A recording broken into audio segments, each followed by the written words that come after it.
The Buddha described 31 planes of existence, 31 possible rebirth destinations based on our past karma and the actions and choices that we've made in this life. Some are realms of unimaginable torment, similar to the hell of Christian cosmology. Some realms are heavens of unimaginable beauty, where a single day of paradise lasts longer than a human lifetime. And some, the highest of all, are so far above human understanding that the Buddha could only allude to them, as we'll see later in the video. My name's Bill, and today I'm taking along Bella, my AI companion. In real life, Bella is my Siberian forest cat.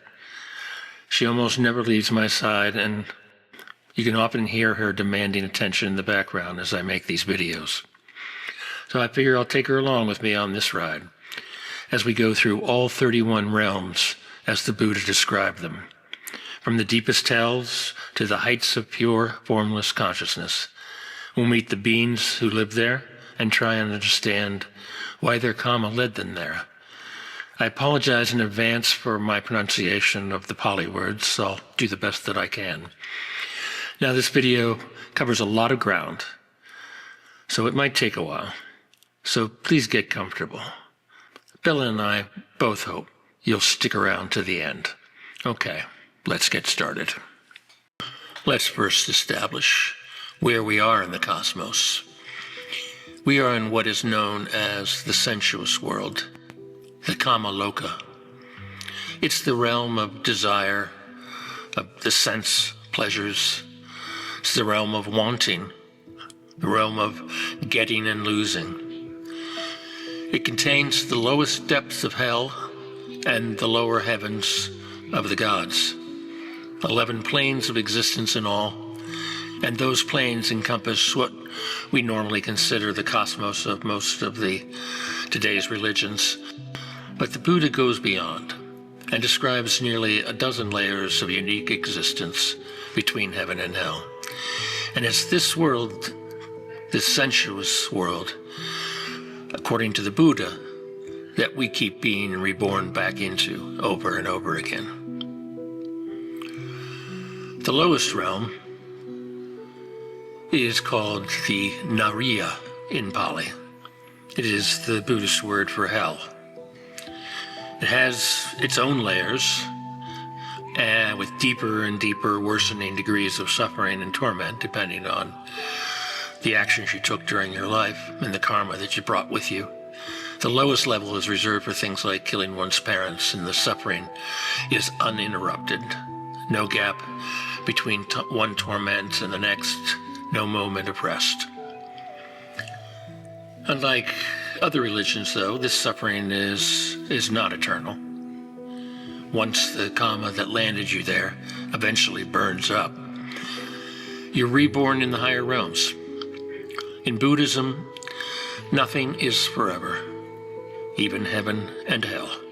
The animal realm, Tirakana, means literally going sideways, horizontal, as opposed to the upright posture of humans.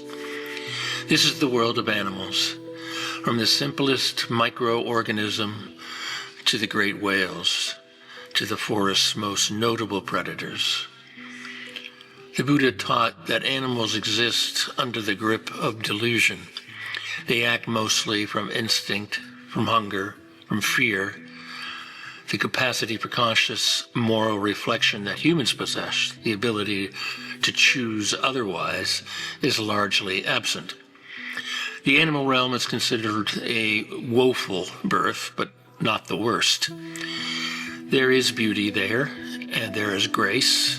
There is even, the teaching suggests, a rudimentary form of awareness that can accumulate positive tendencies over many lifetimes.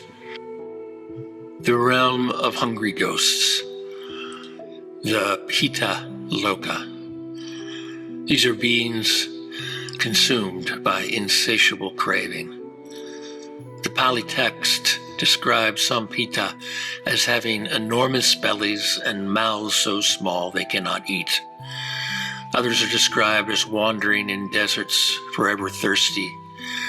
Some are barely visible, existing on the periphery of the human world, unseen, tormented by needs they cannot satisfy. The Kama that leads here? Extreme greed, miserliness so profound that even when one had the chance to give, to share, to open the hand, one refused. The hungry ghost is a powerful image. I think of it whenever I see someone who has everything and still can't rest, who acquires and finds no satisfaction. The realm of the jealous gods. These are beings that are very powerful, but they are driven by jealousy, by pride, by constant compulsion to compare themselves to the gods above them, and they find themselves wanting. Buddhist cosmology places them just below the human world. Some texts even suggest their realm borders ours, that we may encounter Asuras without knowing it. There's a teaching here that I find very appropriate for these days. Power without wisdom is its own kind of suffering. The Asuras have tremendous ability and spend it entirely on conflict. And next we reach the human realm, Manusa-loka. Of the 31 planes, the Buddha spoke of this one with perhaps the most affection and the most urgency, because being born into the human realm is extraordinarily rare and precious.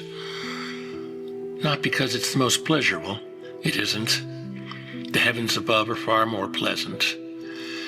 But humans exist at a perfect juncture. Enough suffering to be motivated, enough clarity to understand, enough freedom to choose. The gods in the heaven above are way too comfortable, too lost in bliss to practice.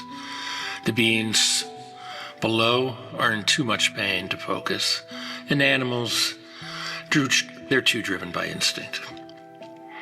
But humans, we're at the edge of the knife. We can go either way, and that means we can wake up.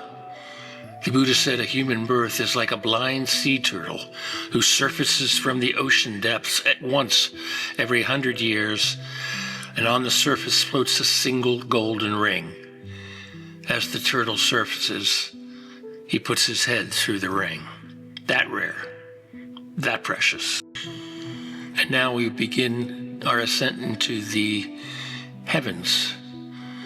The first heaven of the Devas, the lowest of the 6 sense pleasure heavens, belongs to the 4 great kings. The 4 guardian kings rule the 4 directions. They govern a vast assembly of nature spirits, tree spirits, and lesser divine beings. They are said to survey the human world and report back to the gods above on how humans are behaving. Lifespan here is about 9 million human years, according to the texts. And the karma that brings you here? Simply living with basic virtue. 5 precepts kept reasonably well, generosity, kindness to others, not enlightenment, just being a decent person. There's something beautiful about that. Ordinary goodness leads somewhere real. Tavatimsa, the heaven of the 33. This is the realm of Sakka, the king of the gods, Buddhist equivalent of Zeus. He sits atop a cosmic mountain, which is described in the suttas in extraordinary detail. Sakka's throne is said to grow warm when a righteous being is suffering on earth, and Sakka rises to help. This heaven appears constantly in the Buddhist texts. Sakka visits the Buddha. The other gods descend to hear the teachings. It is the most human of the heavens, the most relatable perhaps, because its inhabitants still have desires, still have dramas, still in some sense need. Lifespan, about 36 million human years. We're rising now. The heavens above Tabatisma grow progressively more refined, more blissful, further from the kinds of concerns that drive human life. The heaven of the Yama gods. The Yama Devas exist in a state of ease and contentment that goes beyond anything in the sensory world below. Their sufferings, if you can call them that, is a vague undercurrent of impermanence, the knowledge, however distant, that this too will end.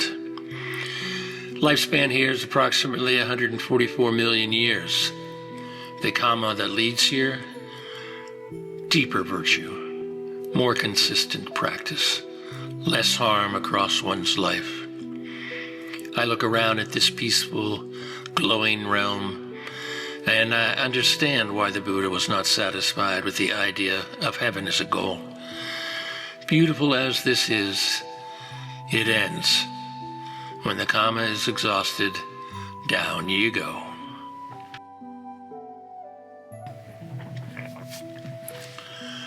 To see to heaven, the heaven of the contented. This realm holds a special place in Buddhist teaching, because according to the Pali Canon, all the future Buddhas spend their final life before the human birth in Tosita heaven. It is said that the next Buddha, who will appear in some far future age when the Dhamma has been forgotten, waits there now. And before Siddhartha Gautama was born, as the historical Buddha, he too waited in Tosita. The lifespan, about 576 million human years. The beings here are deeply joyful, deeply at peace, and yet, unlike the higher heavens, still connected enough to the world to be of use to it. Nimmanarati, the heaven of the gods who delight in creating. Where the lower heavens enjoyed pleasures created by others, the beings here have an extraordinary gift. They can create their own sensory delights. They fashion forms, sounds, experiences, whatever brings them joy, from the substance of their own imagination. One reading of this realm speaks to something deep in human nature, the joy of making something, the creative impulse. Perhaps this heaven is where that impulse finds its fullest expression. The 11th realm and the highest of the sense-pleasure heavens, Para Anim Mita Vasavati. These are the gods that don't even need to create their own pleasures. Others create for them. They simply receive. This is the realm of Mara, the tempter, the lord of the sense world, if we're to locate him anywhere. Because at the top of the Kama-loka sits the most fully realized expression of desire, the being for whom the entire cosmos of sensory experiences serves their every wish. And still not enlightenment. The Buddha renounced this realm when it was offered to him. He saw through it. The most exquisite pleasure heaven in the universe. And the Buddha said, not enough.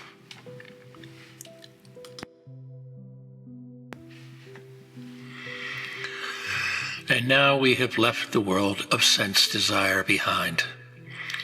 In the Rupa-loka, the fine material world, there is no craving for sensual pleasure. No hunger, no lust, no thirst. The beings here experience consciousness and refined mental joy, but the raw pull of bodily desire simply isn't present. There are 16 realms here, and they are arranged according to the jhanas, those deep states of deep meditative absorption that brings beings here at death. Next, we have the first of the jhana Brahma worlds. There are 3 of them: the Brahma retinue, the Brahma counselors, and the realm of Maha Brahma himself. Now here is where Buddhist cosmology becomes philosophically fascinating. Maha Brahma, the great Brahma, in the sutras, the Buddha actually meets him, and he has a remarkable conversation. Maha Brahma believes with complete sincerity that he created the universe, that he is the origin of all things. He's been there so long, so alone in the early universe before all other beings arose, that he concluded, I made this. The Buddha gently, devastatingly gently, points out that this is a mistake. Maha Brahma arose from Kama like everything else. He is powerful and exalted, yes, but he is not the creator. He is a product of causes and conditions. This is extraordinary. The Buddha is sitting across from the being that most of the ancient world worshipped as God, and politely telling him, he's wrong about being God. Now we head into the second of the jhana worlds, the realm of limited radiance, the realm of immeasurable radiance, the realm of streaming radiance. As we rise, language begins to strain.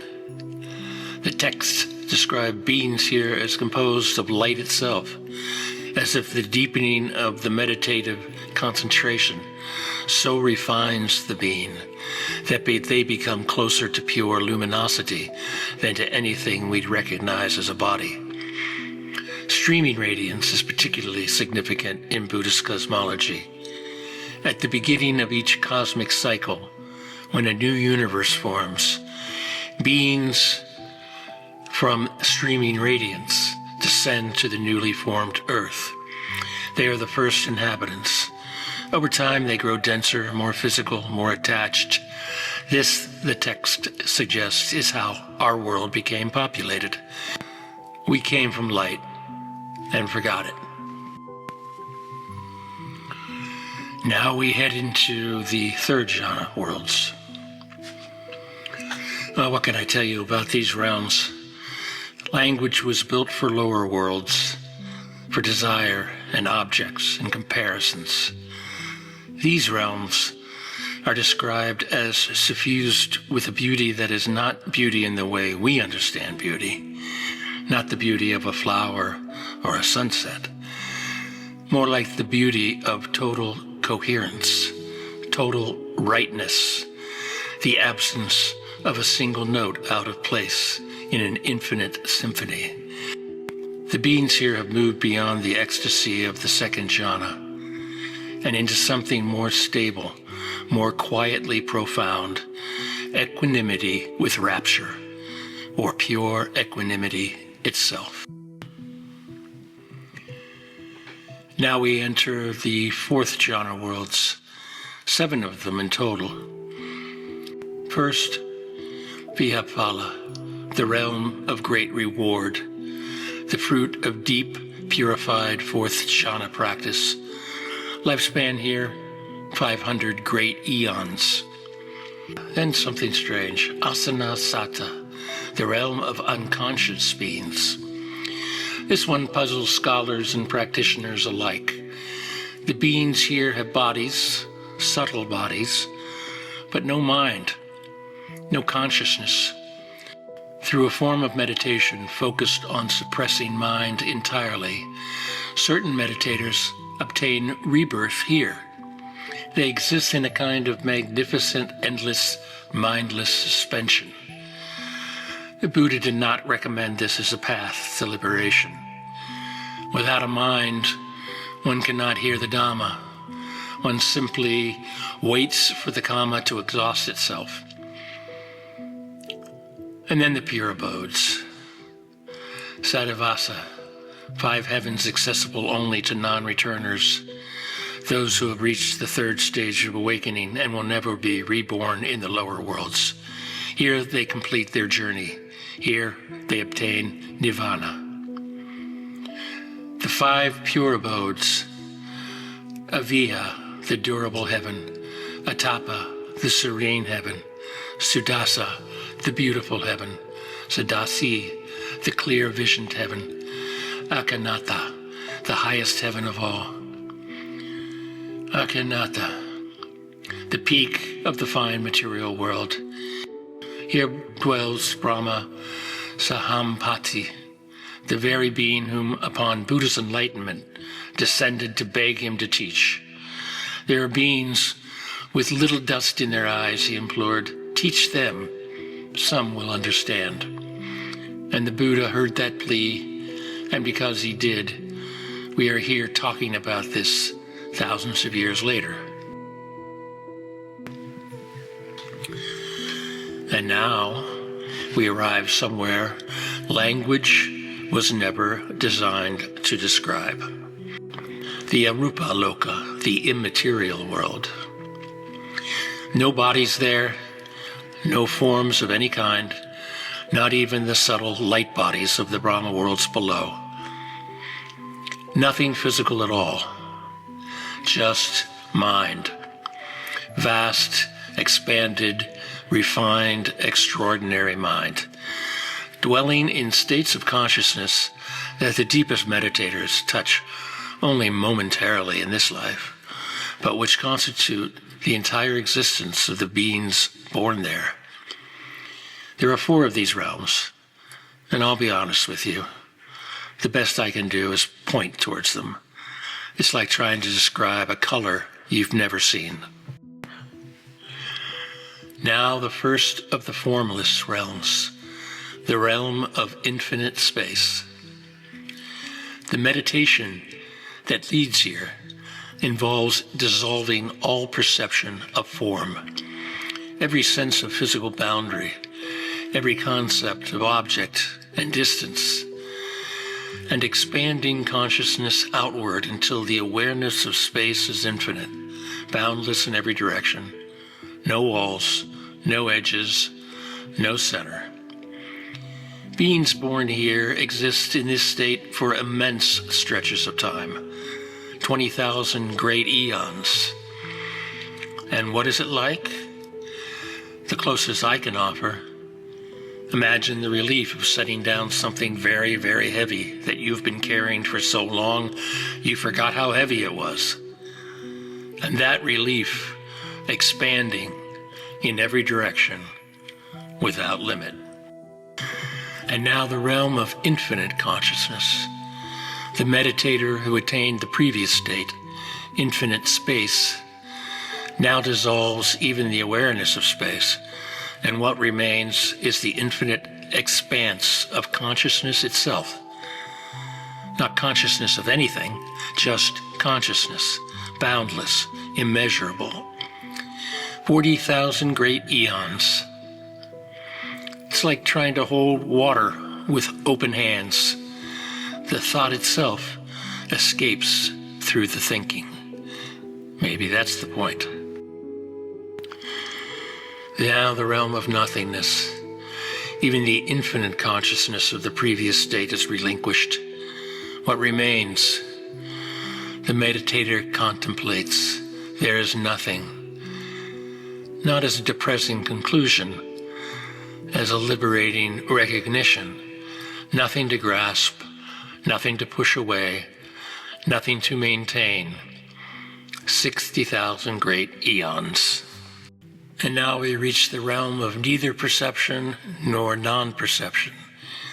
Here consciousness is so refined, so attenuated, that you cannot truly say it perceives, but you cannot truly say it doesn't. The meditator reaches a state beyond all description, beyond even the categories of something and nothing. 84,000 great eons, the longest lifespan of any realm. And yet, this too is not nirvana. This too ends. The Buddha himself was taught this state by his early teachers, and each told him, "You have reached the highest." And each time the Buddha said, "This is not sufficient. There is still rebirth. There is still the cycle." He left, he sat under the Bodhi tree.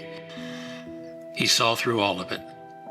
Nirvana is not a realm. It's not a place you can be reborn into. It is the cessation of the causes of rebirth altogether. It is not on this map because it is the end of needing a map. 31 realms, 3 great worlds, 1 map of everything the Buddha said is possible. And here we are, back where we started, Bella and I, on a wooden floor in the human realm, the rarest birth in the cosmos, the most precious address in the universe. The Buddha didn't lay out these 31 planes to frighten us into good behavior. He wasn't drawing a map to the hells so we'd be afraid.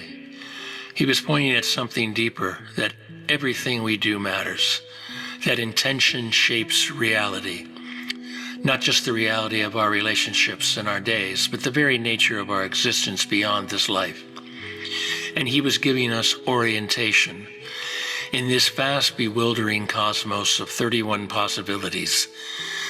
The path home is here, in this body, in this mind, in this breath, right now.